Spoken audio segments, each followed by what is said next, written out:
मैं बैठे बैठे ये सोच रहा था कि भगवान राम के ज़माने में, कृष्ण जी के ज़माने में अगर ये न्यूज़ चैनल्स होते तो हम लोगों ने जो कुछ पढ़ा है पढ़ने को नहीं मिलता, वो सब टेलीविज़न में ही लोग देख लेते। किस तरह से बातें होती अगर उस ज़माने में न्यूज़ चैनल होता। इस वक्त की सबसे बड़ी खबर पंचवटी के जंगल से आ रही है, जहां अभी भी पता चला है एक महिला के नाक कान काट दिए गए। आइए आपको सीधा हम लिए चलते हैं मौका वारदात और देखते हैं पूरा मामला क्या है। राहुल, क्या मामला है? ये कौन थी महिला? उस युवक ने इसके नाक कान क्यों काटे हैं?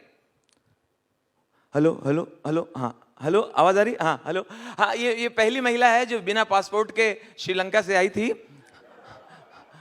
और ये आके भगवान राम को छेड़ने लगी। राम ने धैर्यपूर्वक उसको बर्दाश्त किया, लेकिन लक्ष्मण जी से बर्दाश्त नहीं हुआ तो लक्ष्मण ने अपनी खुखरी निकाल के इसके नाक कान काट दिए हैं। ये महिला का नाम सूर्पनखा बताया जा रहा है और इसका ताल्लुक बाहुबली परिवार से है।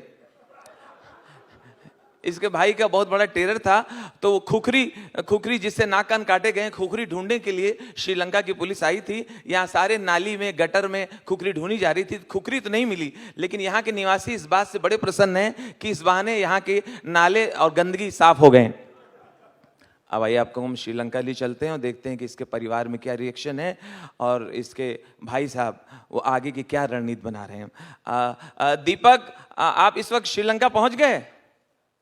अभी तक क्या रावण से मुलाकात हुई?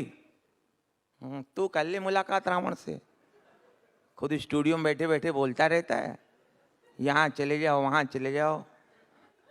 कहाँ चले आए यार हम, ये आखिरी रिपोर्टिंग ना हो। यहाँ सर कटे आदमी घूम रहे हैं। अभी अजंता मेडिस के चाचा मिले थे। जय महिला, आप जय महिला वर्धने की फैमिली से हो? अच्छा अच्छा, मौसेरे भाई हो? अच्छा अच्छा अच्छा, सब रावण की फैमिली के लोग मिल रहे हैं यहाँ पर। अभी ये मेरे बगल में 3 आदमी खड़े थे, अब 2 रह गए हैं। इन लोगों ने एक को खा लिया है। अभी तक क्या केके से बात हुई? केके से? अभी ये केके कौन? कुंभकर्ण।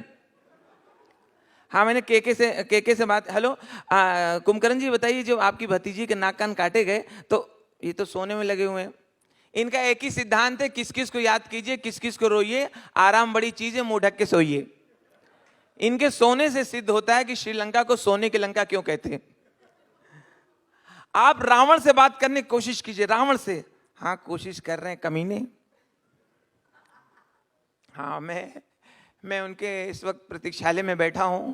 अभी 2 राक्षसनियां आई थी, 2 बाल्टी खून देके गई हैं। कह रही कि जब तक वो तैयार हो रहे हैं तब तक आप सूप समझ के पीते रहो। हाँ, एक सेकेंड, रावण आ गया है। मैं अपने आप को जरा तैयार कर लूं। हाँ रावण जी, मैं लंकेश मैं ब्रह्मा, मैं विष्णु, मैं महेश मौत मेरी पार्टी में वो तो सबको पता है। आप सिर्फ ये बता दीजिए, मैं चला जाऊं। एक कोई अच्छी टैग लाइन दे दीजिए, मैं निकल जाऊंगा। मैं खुद ही नहीं रुकूंगा ज्यादा। आप सिर्फ इतना बता दीजिए, आपकी जो सिस्टर हैं, उनके जब नाक कान काटे गए तो आपको पता कैसे चला? उस वक्त मैं तुम्हारा ही चैनल देख रहा था। आज तक से मुझे पता चला कि मेरी बहना के नाक कान लक्ष्मण ने काट। बस मेरा काम हो गया, आप जाओ भाड़ में। दोस्तों, आपने देखा सबसे तेज चैनल आज तक, देखते रहिए। Thank you.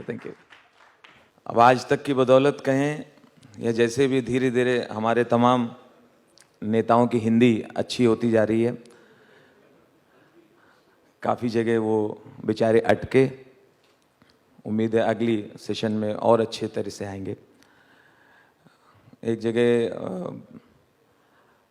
बोल रहे थे, हाँ, एक बहुत अच्छी बात, जो संस्कृति है हमारी, उसका उन्होंने पूरा ध्यान रखा। शिंदे साहब ने बोले, अफजल जी, ये बड़ा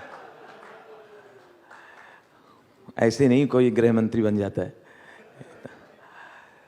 तो इतनी आदर देना चाहिए जो भी विशेष लोग हैं अपने अपने क्षेत्र में।